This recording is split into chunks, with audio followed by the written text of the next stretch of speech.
with Come Up Higher Ministries, and welcome to our YouTube channel.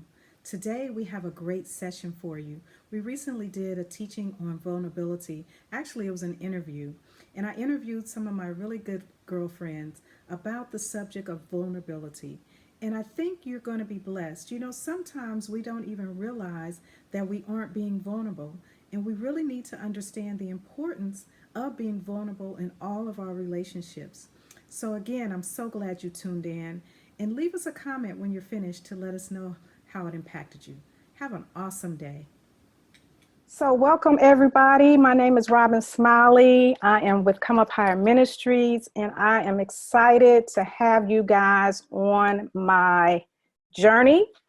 I'm sure most of you all saw my post, and in my coaching counseling session, it was determined that I still need to work on the area of vulnerability. I'm dealing with some things. And this year I said, you know what? I am going to talk to somebody and figure out why I keep going through these cycles. And in the peeling back of the layers, it was discovered, that there was some issues with rejection, which in turn, have caused me not to walk vulnerably. So my coach gave me an assignment. She said, okay, between now and the next time you come back, I want you to interview 2 to 3 women who have experienced vulnerability. Ask them, how they did it, how did they get through it, and see what nuggets you can take away to help you. So I was like, okay, cool. And then about a week ago, God was like, you know what? You need to share this information with other women, because there are other women who are out there who may be dealing with the same thing. So that was my first step of vulnerability, because I don't know any of y'all. And so who knows what's going to come out on this call. So I'm being very vulnerable and very transparent tonight. And so that was my first step. But I truly believe that whatever comes out today, whatever information is shared today, we all are going to benefit and grow from. So with that said, that's the background history. I just want to introduce you all to our guests today. If you don't know them, we have Ingrid Pickett, who is with Love First Marriage Movement. We have Carolyn Tatem, who is with Marriage from A to Z. And we have my dear friend Jean. She is a salon owner of Salon Montage. And I've known all of them for quite some time. And just wanted to, have them come on and share their knowledge with you. And right before we got started, I asked, okay, well, how long have you guys been married? And between just the 3 of them, we have 77 years of marriage, y'all. So y'all get ready for some wisdom, okay? So here we go. We're going to start off with our interview questions. My first question is, and I guess we'll just start with you, Ingrid. What does it mean to be vulnerable? Anybody who knows me knows I'm a teacher and I like to look up things, but how would you define vulnerability? What does it mean to be vulnerable? Hello, everybody. As Robin said, I'm Ingrid Pickett. I've known her for a long, long time. She's been pretty vulnerable with me, so I'm kind of shocked at this. But one thing that I am is I'm very vulnerable. I'm very transparent. I don't have a whole bunch of things that I keep. And I think that is one reason why people are not vulnerable. That's the way I want to take this, Robin, if that's okay with you. Mm-hmm. So I would rather give a more practical answer if I can. And I just believe that there are things that happen in our childhood mostly that keep us from being vulnerable. There's things that happen in our childhood that causes walls to come up, which I call self-preservation. And there's things in our childhood that were deficient, and as growing up as adults, it causes us not to be vulnerable, because it's like you're looking for something, you're looking for what you didn't get in all of these places, and most likely it's love, the lack of love. There's a way that God created us, in a way that He created us as moms, and created dads to be to us, from birth to like 2 years old, that most of the time does not get fulfilled. So in that being said, the lack or the deficiency that doesn't happen, and we grow up and it just knocks everything off. And usually that causes people not to be not to be vulnerable. Okay. Okay. If that makes sense. That makes sense. That makes sense. Let me just plug in. So of course I went and looked up the word vulnerable, and it says to be capable of or susceptible to being wounded or hurt. And like you said, we want to self-preserve. We want to avoid being hurt by any means. And like you said, and I know for myself, it's, I discovered that dealing with or not dealing with things from my childhood is what caused this, buildup, and I don't know if people really realize that that's really what it means to be vulnerable, that you say, it doesn't matter, I'm going to open myself up, and I'm not going to be afraid of the negative thing you may say or the negative thing that you may do, I also think, Robin, most of the time people don't realize that they're not vulnerable. True. I don't think they really even realize it. Mm-hmm. Mm-hmm. Mm-hmm. Because we haven't dealt with those issues. Mm-hmm. Mm-hmm. Yeah, we just think, we're being strong, or, we're just, protecting ourselves. But in we find, especially in relationships, and not only in marriage relationships, but in all types of relationships, because this lack of vulnerability has shown up for me, not only in my marriage, but even in relationships with women. So it's really, really something that we need to deal with. So that's why, my coach said, look, you need to talk to some people and understand what's going on and how they dealt with it. Okay. Jean. Yep. Question first. Yes, ma'am. Mm-hmm. What is it how does it show up? How does it show up with women, and then how does it show up in your marriage? And then I'm muting. With women, I'm real cautious. I don't get close to people very easy. So I would say I'm just very cautious. A lot of people always say I'm quiet, and I'm just observing, and I'm just really cautious, because I've been hurt by women. And I got my tissue. Can you trace it back though? Because that's the important part, is being able to trace it back and deal with it from there. Yeah, I've been able to trace it back as far as like friendships and those types of relationships go, all the way back to probably junior high school. And one thing that I discovered. I'm gonna hold your hand. I know, because I'm a crybaby. But when my best friend died, that really made it hard for me to get close to women again, because I didn't want to lose anybody. Mm-hmm. Mm-hmm. So. Mm-hmm. Okay. Jean, what's it mean to be vulnerable? Can you unmute her? Does she have to unmute herself? Oh, she did it. Oh, there you go. I'm crying already. Yeah, I'm a crybaby. So what's the question again? What does it mean to be vulnerable? What's that look like for you?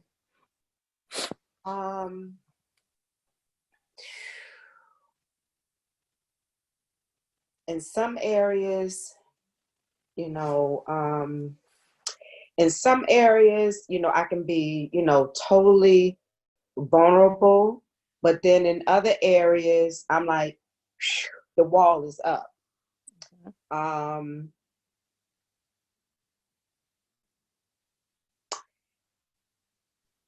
With friends, I'm a lot like you are. I'm slow to warm up, but once I do, I'm in. I'm good. Mm-hmm. I'm not very easily taken in. But once I'm good, and usually I guess I can see, some things, whether it's going to be a place where I can be vulnerable as a friend. In my marriage, what I'm finding is that I need to be more vulnerable. And I am to a certain degree, but I think in places where I have not allowed probably anyone to go, those are the places that I'm right now where I am. I'm trying to peel the layers off right now. So being vulnerable, I know it's a great place to be.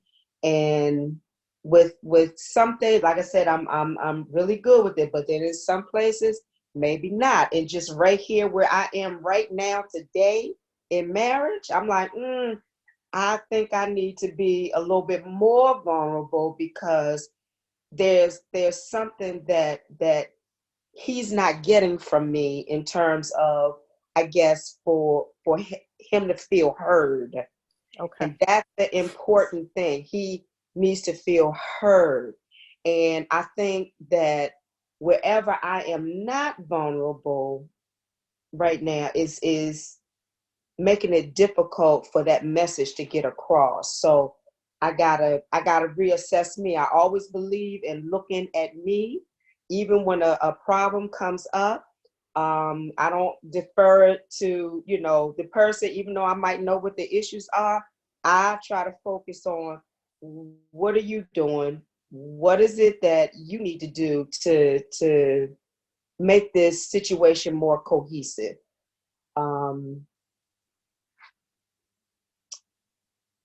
I think that this is really, really a good question, because a lot of women, deal with this and they don't go back to see where it came from. Mm-hmm. And going back, I'm thinking that, some things I probably did not feel like I was heard. So that's why the wall goes up, in certain areas. So, I mean, it's really something worth talking about, and I'm glad you're doing this, not just for you, but for myself. Okay. Okay. Carolyn.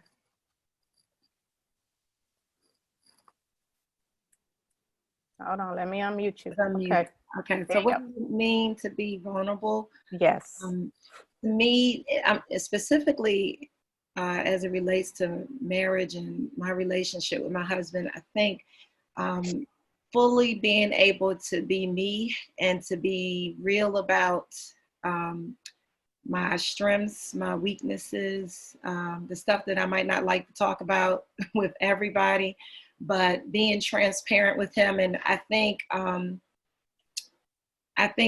there were a lot of things that we talked about in the beginning of the marriage. And as you all were talking about how things in your childhood has affected who you are and who the person that you bring into the marriage. And I think for me, not knowing my father and not having a relationship with my biological father, that really brought a lot of pain and everything with me into the marriage that I didn't even really know that was there. Mm-hmm. And, I'm just grateful for having a relationship with God, because if it wasn't for that, I believe I would have been looking for love in all the wrong places, trying to fill that void of not having my dad. And, even though the Lord allowed me to have a stepfather and he came into the picture, but it still was something missing. It still was like there was a void there, because my biological father has chosen not to have anything to do with me, you know. And so I was, even when I was praying for my mate, I was always asking God, you know, Lord, can you give me a man that's really going to love me and love me for me? And, you know, I didn't even know what it meant. It just sounded good to say a man that loved the grounds that I walk on. You know, I don't know what that means, but it sounded good. And I'm asking the Lord, you know, to bless me with that kind of man. And I believe he gave me a man that really loves me.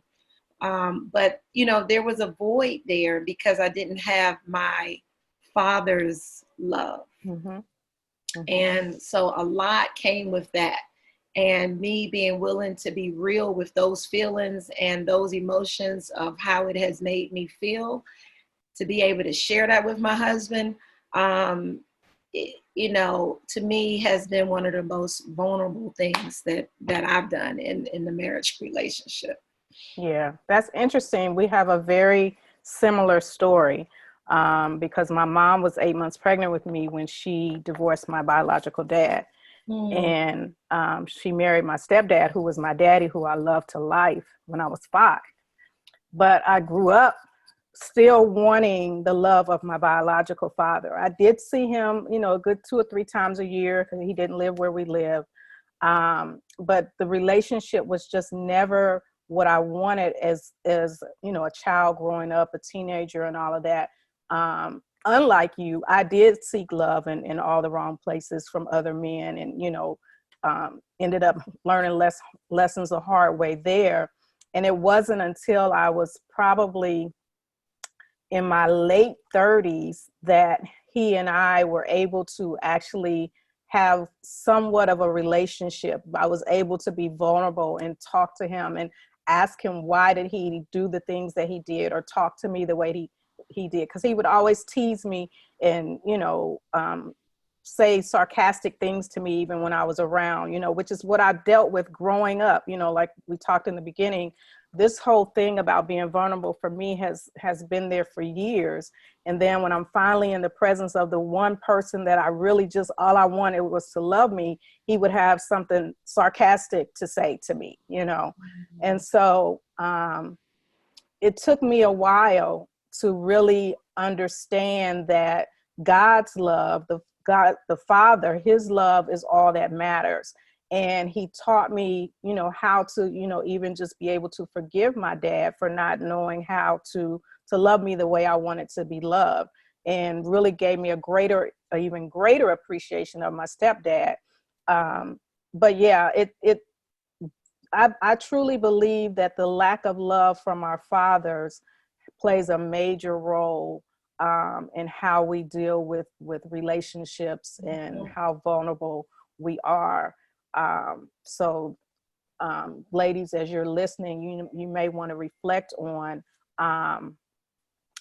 that, you know, that area, and see if that is something that you may need to address.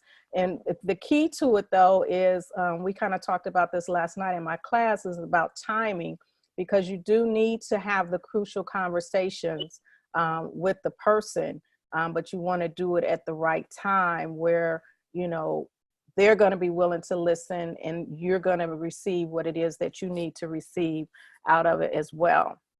Okay. I'm going to take a pause and see if anybody has any questions just about what it means to be vulnerable before we move on.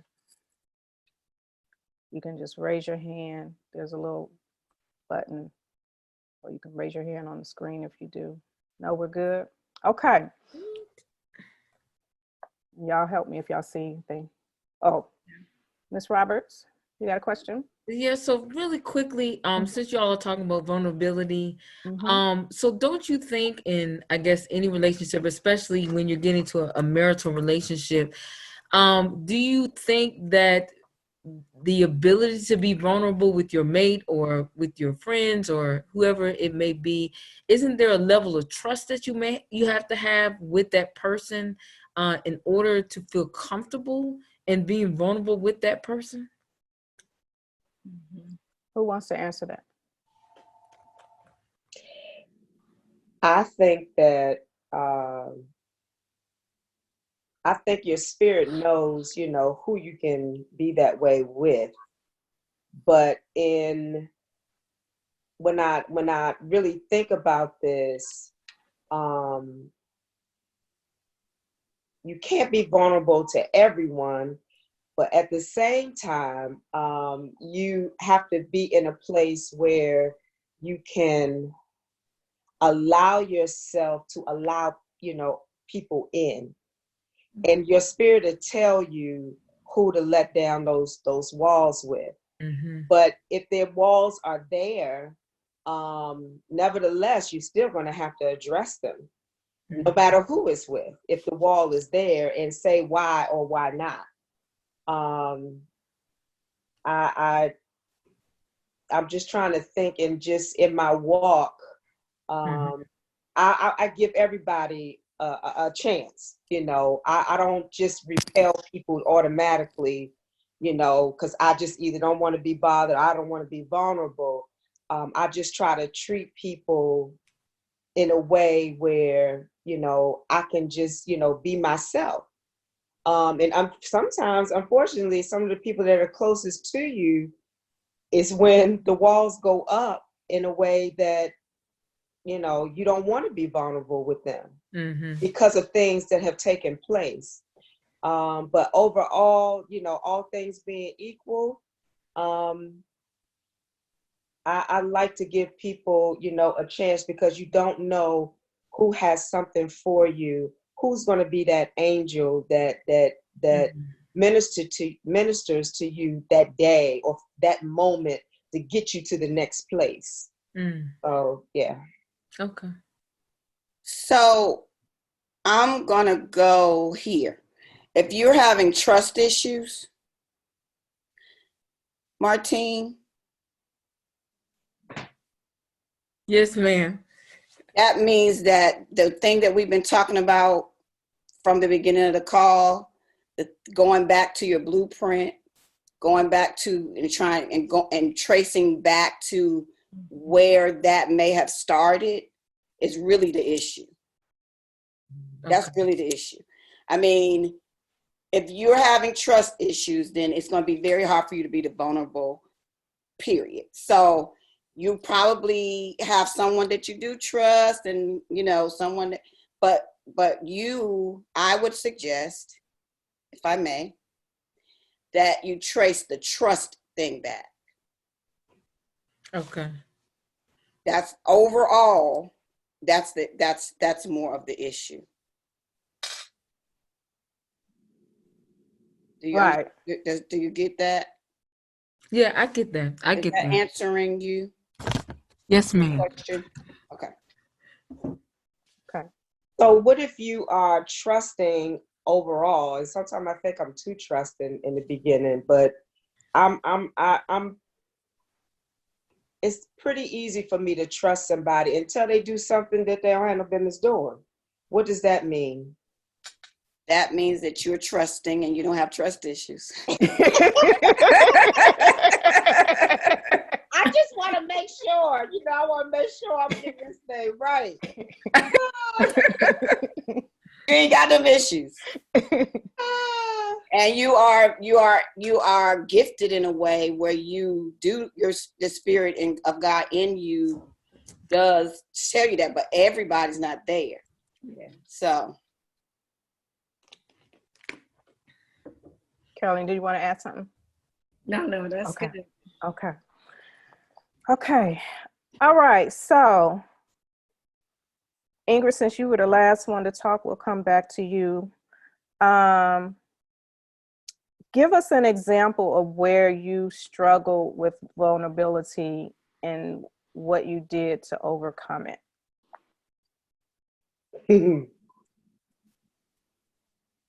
Who? Ingrid. I thought you said you was coming back to me. Okay. Ask the question again.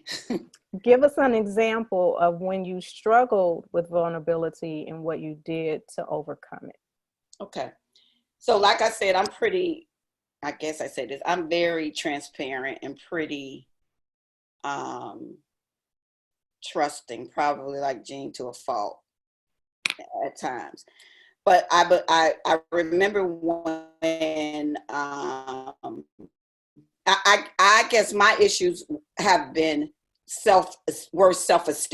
Like from if I trace back, I had esteem issues. So at varied times in my life, and one in particular, I can remember becoming a pastor and knowing that my husband was the pastor, like he is pastoral, like he is the shepherd of shepherds. He loves people. He wants to help everybody pretty much. And I knew that was not my story. I knew that I was more right straight to the point. I'm not doing a whole bunch of coddling. Like that's, I knew I was not a pastor, but I was ordained a pastor and a prophetess. And I believe that was probably the time in my life where I had to learn vulnerability because, first of all, I just didn't want to do it. So that's one big issue when it comes to vulnerability is disobedience, just straight up rebellion. I don't know if that rings a bell with anyone, but I had to really decide, and honestly, it was all about a decision.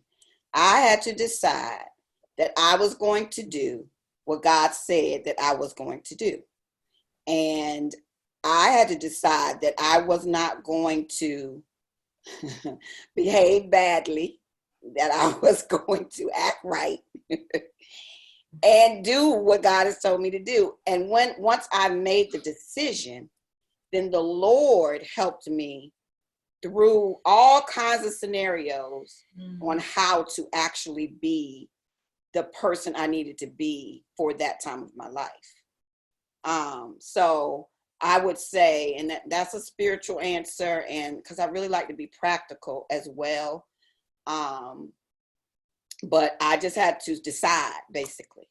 I would say I had to decide. And then once I decided, everything came down and the Lord was able to come in and teach me how to do everything I needed to do. Mm-hmm. So vulnerability is not just a switch you turn on and off. I believe that you have to decide that I'm going to trust. You have to decide I'm not going to self-preserve. I have to decide that I am going to do what the Lord has me to do. I'm going to decide not to be just cautious and scary and fearful. I'm going to decide. Then once I decide and bring all that stuff down, God can start speaking. Mm-hmm. Mm-hmm. I really like how you tied it, though, to disobedience, because I never really looked at it like that. You know, that when we walk in disobedience for whatever reason, you know, then that's going to also hinder us from being vulnerable, right? Yeah, right. Yeah, that's good. That's good. Okay, Jean, what you got? Ask the question again. So I don't want to go off point. No, just go as you led. But the question was, give us an example of when you struggled with vulnerability and how you overcame it. When I had to leave my church, that was a really, really, really difficult task for me because it rocked my core. Mm-hmm.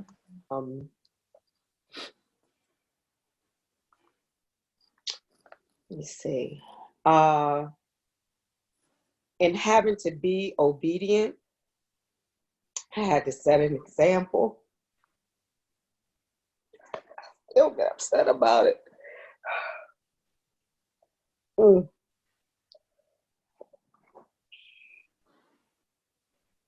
This is so good because it's bringing on some more healing for people. Mm-hmm. It's bringing on a whole nother level of healing. Mm-hmm. So, getting it together,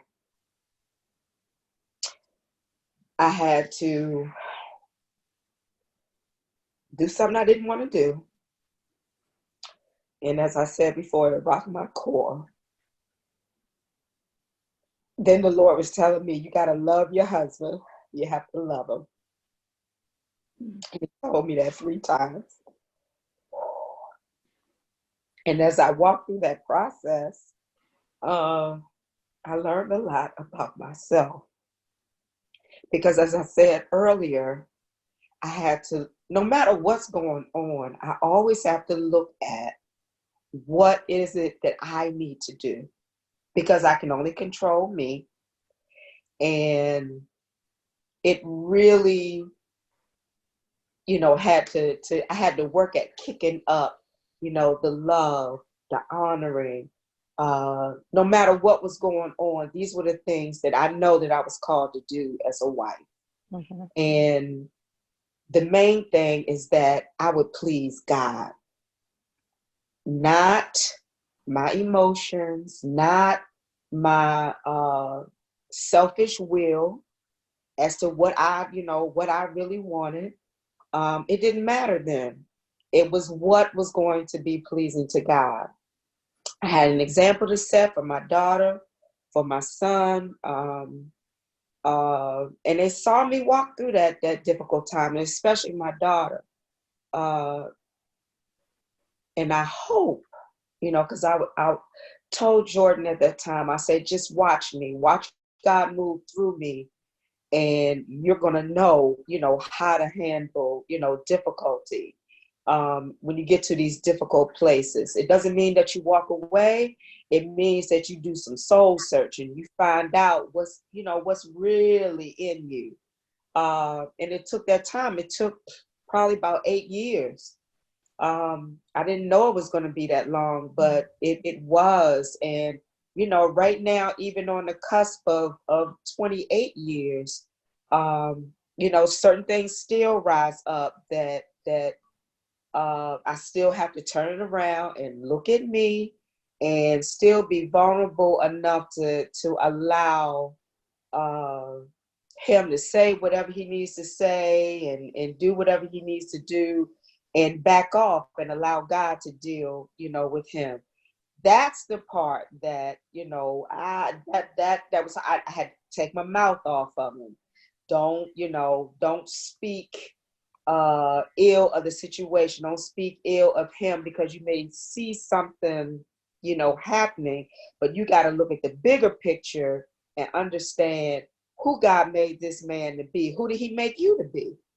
And your responsibility, your response is your responsibility. And because that was just something that was just ingrained in me,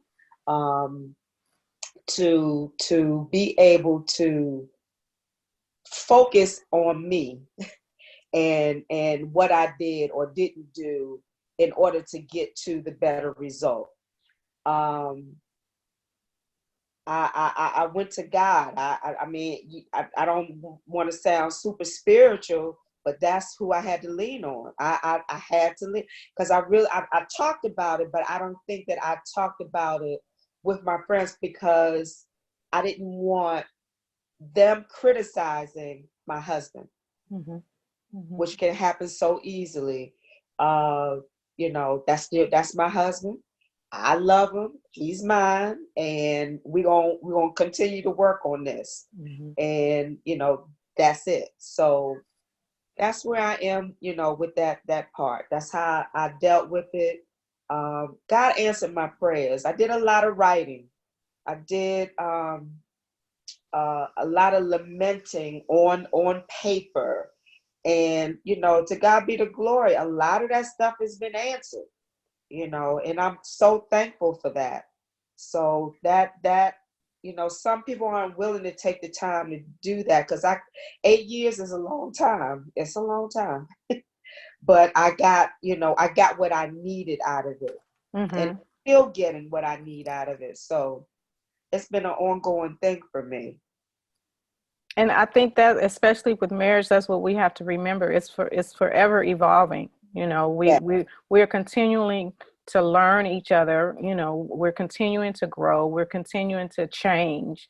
And if we don't recognize that and acknowledge that in each other, then we can find ourselves falling back into those same old, those same old ruts. So yeah, that's good. That's good. I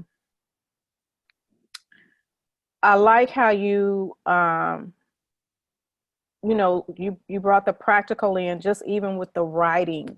you know, we don't realize how important it is sometimes that that's a way to get our feelings out. Like you said, you can't tell everybody everything, right? And you were doing the right thing by doing that, because as wives, we are to cover our husbands, and you can't be telling all their dirty laundry to each and everybody, because like you said, they'll, people will, start treating them funny and thinking you crazy and all of that. So you did the right thing by putting it on paper and getting it out. And I'm sure you probably turned those things into prayers. So I just want to encourage the ladies that are on now, if you aren't journaling, that may be a tool that can help you overcome your area of lack of vulnerability. I know for me, I find myself journaling sometimes as well, and it's really therapeutic. It's really helpful, just to get those things out. And then as you write them out, maybe it's, you really want to say something to that person, and you're afraid to, or, if you say it, the minute you feel it, you're going to say the wrong thing. But as you write it out, God will begin to speak to you on how to say it, what to say, or maybe not to say anything at all. So I just wanted to elaborate on that tool, so people could use, know that that's something that they can use to help when you're feeling like, I don't want to be vulnerable in this situation. Write it out. Just write out what you need to say, or what you're feeling at that moment, and then watch God show you how to be vulnerable in that situation. Just to be transparent with myself, you talking about having to leave your church, and spiritually, things are not on the level I would like them to be with me and my husband. So sometimes it's hard for me to be vulnerable, even spiritually, because I don't want him to think, oh, there she go, being all spiritual again, but God is really dealing with me on that and showing me how to still be the wife that he needs me to be for him, and still not compromise on my faith and my spirituality. And 1 Peter 3 talks about how we can win our husbands over without saying a word. And that's really the place that I have come to, and as a result, I am seeing, things happen based on the fact that I know he's watching me. And so again, that's another just place of encouragement for you guys. If you're married and your husband is not where you think they should be spiritually, and that was even another thing that came out in my counseling, she was like, well, are you being judgmental? And I had to really pause and say, you know what, I am. Just because he doesn't pray like I do, or doesn't want to read the Bible every day, all day, and, he's different. He worships God in a different way. And I have to learn to appreciate that, but yet I can still display what I need. And he sees that, and he's starting to respond to that, even as simple as praying together. I had the mindset, oh, well, he's the head of the household, he's the one supposed to initiate prayer. No, Robin, if you want to pray, just say, baby, let's pray. And lo and behold, I did it. Okay, we prayed. So it's sometimes we can keep ourselves in situations that we don't need to keep ourselves in. So I hope that little tidbit right there helped somebody, because that is something that I struggled with in my first marriage. And I said, this time around, I did not want to have to struggle in that area. And God has been showing me how to accept him where he is, but at the same time, not to be afraid to lead spiritually when necessary, but, you know, to allow him to still feel that he is leading as well, if that makes sense. That's a big, that right there is a biggie, because we're not in the same place. But when the Lord kept telling me, he told me 3 times to love him. And I kept saying, I love him. But he said, love him as I love him. Mm-hmm. So I gave him back. Right. And as I have walked through this, you know, he prays every morning before he leaves. I don't say anything about that prayer. And as the years are, you know, started to go by, you know, day by day, week by week, he's hitting those target points that need to be hit. Mm-hmm. And I can appreciate that now, because I feel like I'm covered. Right. And I think a lot of times when our husbands aren't where we are spiritually, our immaturity, in terms of, you know, well, you didn't use no scripture, or you don't need to say all that. Right. You don't need to say all that. God hears him. Mm-hmm. And the point is that he's praying. He's praying. Leave it alone. Step back. Shut your mouth. Mm-hmm. And really wait for a time when, if you find that you have a teachable moment, then you put that little tidbit in there. If you don't, keep your mouth shut, because it really tears them down in a way that is very difficult to repair.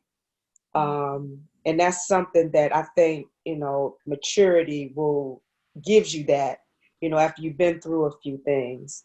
And I'm thankful for that, because I feel covered when I walk out my door. Mm-hmm. I do. So, yeah. Okay. Reverend Carolyn.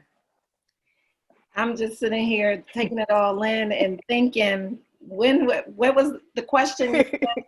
Give us an example of when you had to be vulnerable, and how you dealt with challenge with being vulnerable, right? Mm-hmm. So yes.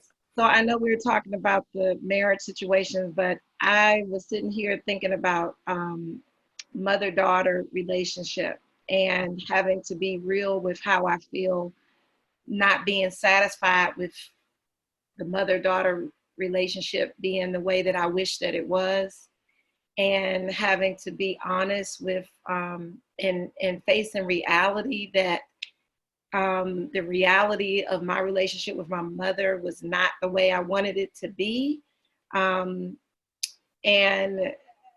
I guess just being real with that, and then at some point being able to share how I was feeling about it, and vulnerable, because I feel like I had been hurt so many times. And to the point in my flesh, I wanted to shut down that relationship altogether. Mm-hmm. Like, I don't want to allow myself to be hurt, to keep getting hurt like this. So, you know, in the flesh, I just wanted to cut it off. Just being honest, you know, it's just like over and over, I keep trying you in certain different situations, and I keep getting hurt. And I keep shedding tears, and then I'll go off and I'll be quiet and, you know, get enough, muster up enough strength to come back and act like what you just said didn't hurt me, act like what you just did didn't bother me, and come back to the relationship again. Until I went through a period where I was really struggling, and I heard Ingrid say with you know, with disobedience, like I was struggling with, like, how long are you going to keep taking this? Mm. And because it was my mother, I felt like, you know, I can't cut her off. I mean, this is the mother that God gave me. So I didn't know how to deal with that. But at some point it hurt. There were some things that was said that hurt so bad, until I said, you know what, I'm just going to have to lay off for a minute. And I think I went for maybe 30 days and didn't have any conversation with her for 30 days. I have never done that in all of my years. I mean, she hurt me, I brush it off, go back and act like the next day like it didn't happen, like it wasn't said, and just keep moving. Mm-hmm. But this particular time, I was really struggling because I just felt like, Lord, I don't know how much more I can take. You know, I know this is my mother, but how many times do you expect me to keep going back? You know? Right. And so, long story short, after that 30-day period, I ended up going back to her and, you know, just being real with what she said and how it made me feel, and being transparent with my feelings and my emotions.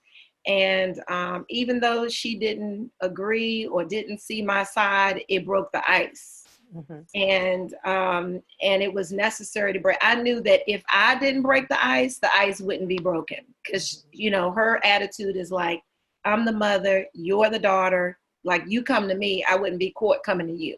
Mm-hmm. You know, that kind of attitude. Mm-hmm. But I just felt like because of the God in me, he was making me be the one to go and make it right and be at peace. So that was when I really, really struggled with, you know, allowing myself to be vulnerable. But since that time, I don't know, the Lord did a mighty work, and our relationship has not been the same. So much so I got to blink my eyes and say, am I talking to the same woman? Mm-hmm. I mean, God did, he made a change. He did something awesome. And I know that it's him.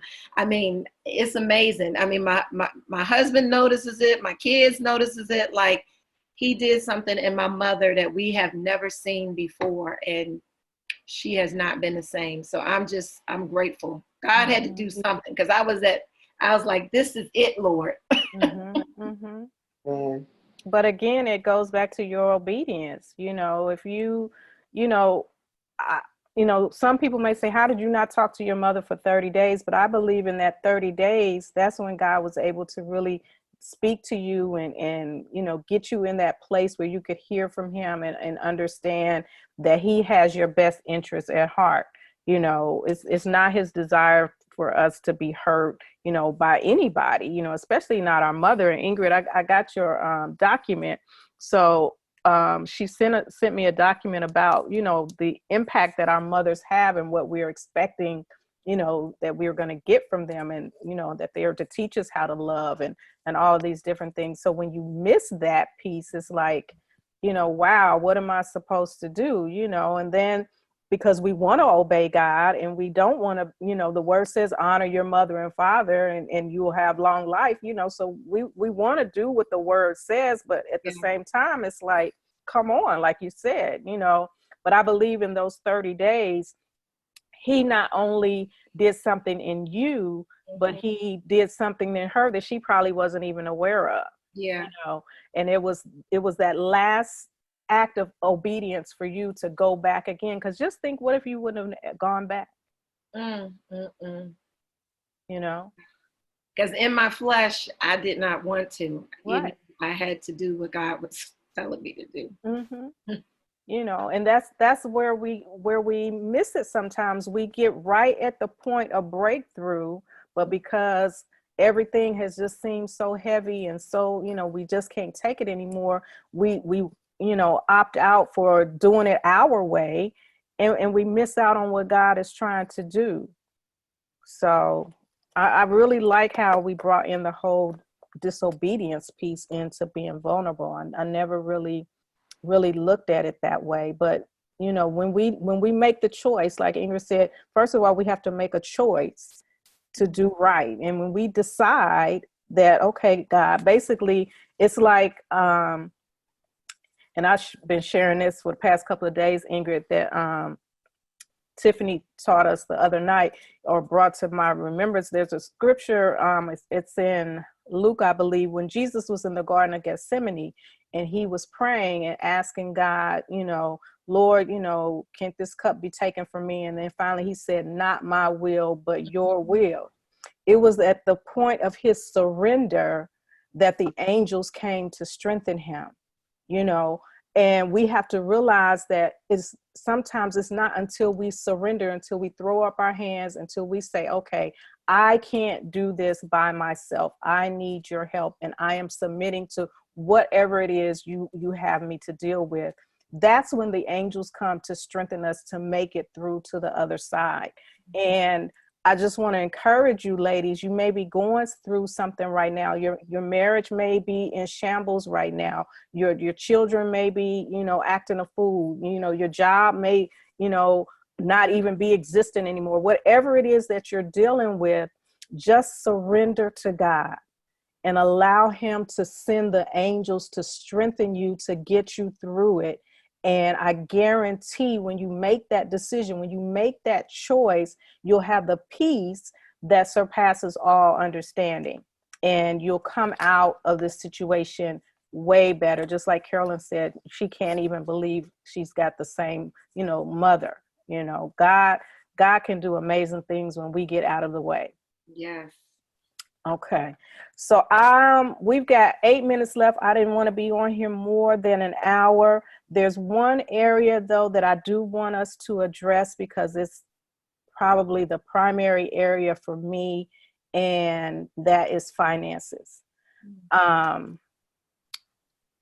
Being vulnerable in the area of finances. And I don't know who wants to address it. I'll start. Okay. Because I own a business. I've owned a business since I've been self-employed since 1991. And bumps, bruises, great, very, very successful at what I do. But I've been through some stuff. And allowing myself to be vulnerable in that area where my husband became a part of my business or could tell me what to do with my business was a journey, because one, the business was very personal to me. It was like it was my baby, and how dare you tell me what to do with it? Well, as time has gone past, he has shown me by doing that, you can be vulnerable with me in terms of tell me your numbers every day, Jean, do this or do that. And at first I was like, no, I didn't want to, it was mine. It was my baby. But the Lord spoke to me and told me, no, you allow him to help you.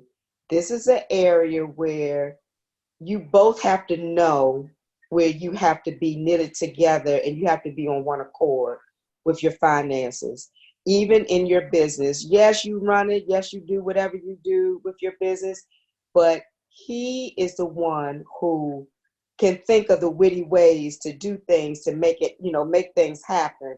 And I wasn't trusting him enough to be able to do that for me, or even being vulnerable enough to allow him to do these things for me. But once the light bulb came on, I was able to allow him to do it. I was like, okay, look, I wanted to give him like everything. Here, help me. You're right. But the light bulb had to come on in me to allow him to be able to do that. We went through some really, really tough times. And what he decided to do, he said, you know what? I'm going to do this stuff separate from you. And he kept his mouth shut, and he did it. And I saw it. And I was like, okay, you got it. So I'm like, okay, I'm open. But unfortunately, I should have been obedient before that time and allowed him to do that. And I didn't. Mm-hmm. But now, he'll tell me, he ran it down. I got it in my little book. We need to do this, that. And it's good. That's a good thing, because I can hear him and allow myself, just because I may be the money maker, doesn't mean that he doesn't have a voice or a place in that, because he does, and he has the first seat. So I'm thankful for that. Okay. Ingrid? So the first thing I would say is the thing that I know that is why we are never, ever lacking is because of our tithing and our giving and our generosity. In the beginning of our marriage, my husband was not into tithing because he is a finance major and he's looking at every spreadsheet, every line item, and he's looking at it like, this is not adding up. So how can we do what you're trying to do? So I went to the Lord in prayer on it. I didn't fight him. I didn't, badmouth him or anything. I went to the Lord. As a matter of fact, it's so interesting that we're having this because today I done started several books, and one of them is talking about his brain and her brain, and how we're different, but we're divinely different. And although he was a finance major, his mind, him not understanding that we needed to tithe, was like, okay, I just have to back up. He's different than me in terms of thinking, like, you know what I mean? So I had to back up, go to the Lord. And once I did that, the opportunity came up for me to talk to him about it. And that's what I did. He began to tithe, and we've not missed a beat since. Amen. Even if it looks like it, even if it's low. Not saying that he's all the time, all the way there in his mind, because he's still a finance major. He's still looking line by line on that spreadsheet. But basically, we are on the same page when it comes to tithing and giving and giving an offering, giving our first fruits. We're going to do that. So that's it. That's what we teach everybody.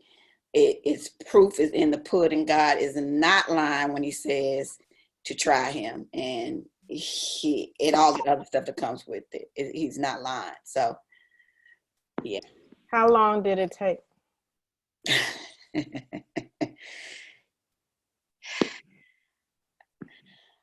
I don't know, honestly. We were at Mount Olive, is where I met you. And as a matter of fact, we were deacon and deaconess, and he still wasn't giving. And he was the choir director, and he had this kind of false sense of humility. So when I say that, I mean, he broke, busted, and disgusted, but the people in the church tried to give him money to do the youth choir, to pay him for that. So false humility was like, no, I can't take that. I can give, but I'm not going to take that. Well, that goes against God's word.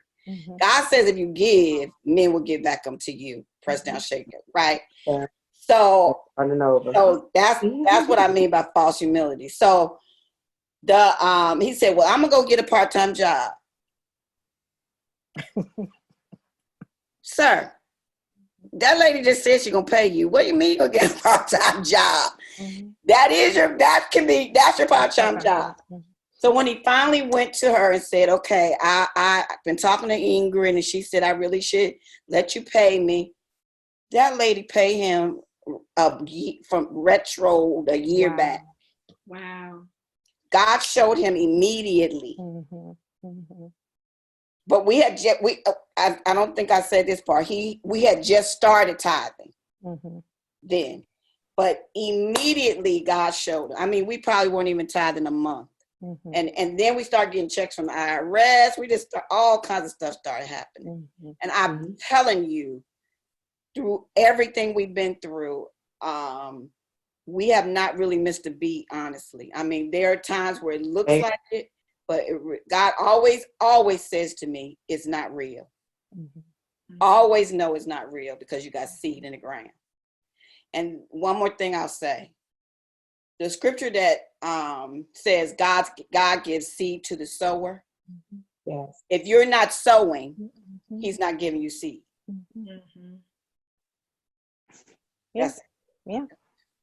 Okay. It's true. So we just have to pray and let God Do what he needs to do. And believe God for it. Believe God for it. He is not doing anything that he already don't know he done. Like, believe him for it. He already know. Trust him. Mhm. Mhm. Okay. Okay. Well, I want to give the ladies just another opportunity. Any questions or any comments? I hope you guys got something out of this today. Anybody have a question, comment? Martine? Yes, I want to thank Auntie Jean. I call her Auntie Jean because we like family. I want to thank Auntie Jean for inviting me to this. This was good information for me. I just want to make a comment to Auntie Jean to bear witness that all those times that I came to the shop and you talked to me in reference to when I was going through my divorce, and even now, you have been an example for me through your marriage. Just when you say your role as a wife, and that it's not about your husband and trying to work with him, but go to God and let God work it out. And even when you told me sometimes you got to keep your mouth shut and let God do the work. So you have not just been an example for Jordan and for your son, but you've also been an example for me. I talk about it often about how you have let God lead your relationship. So I just want you to know I love you and I appreciate you. I think Love my you. mom is here with me now. And I think even you have assisted her when Papa was here. Even when she might have arguments with Papa, or she that felt she was right, or whatever the case may be. I think that you were even an example for her. Because I would say, well, Mom, Auntie Jean says this, or Mom, Auntie Jean does this, or Mom, Auntie Jean doesn't sit back and talk about this and that. She goes to God to talk to God to deal with her relationship, to deal with her marriage, to deal with her husband. This is what the example that she has laid out for us, for me. So as I'm going into my second marriage, I do use you as an example for me. Amen. And how I think a wife should be in terms of dealing with things, issues that come up in marriages, how you should deal with things as a wife.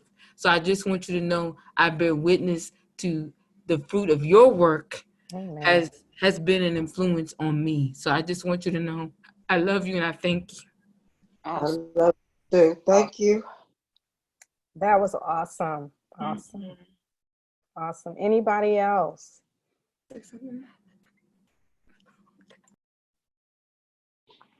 Anybody else? Okay. All right, ladies. Well, I'm so glad you guys tuned in. I am planning to actually start doing more of these types of things as a part of the relationship aspect of the ministry. So if you have not started following me, you can follow me on Facebook. The relationship page is called The Real Women of the DMV, or you can just follow me at Robin Evans Smiley. You can follow Ingrid at Ingrid Pickett, right? Just Ingrid Pickett Facebook. on Facebook. IG is Mrs. Ingrid Pickett. Yeah, Instagram is or Love First Marriage Movement. Mrs. Ingrid Pickett or Love First Marriage Movement. Carolyn is also on Facebook. Carolyn Tatem. Are you on Instagram too? That's Carolyn Tatem there too. Okay, Jean, you're not on social media, right? I'm getting there. I am on Facebook and Instagram. Okay. I'm kind of building a following. I'm going to add you all to what do you call it? The list. I'm going to add you all so that I can start spreading the word, because I just really believe that women need this. We need this. We usually are the thermometer in our households, uh, and setting that as a precedence. You have to feed yourself, Mhm. no matter what's going on. You gotta put in what you need to put out. And it's just, this has been an awesome time. Just this shutdown has been a great time for me, and I hope others have seen that.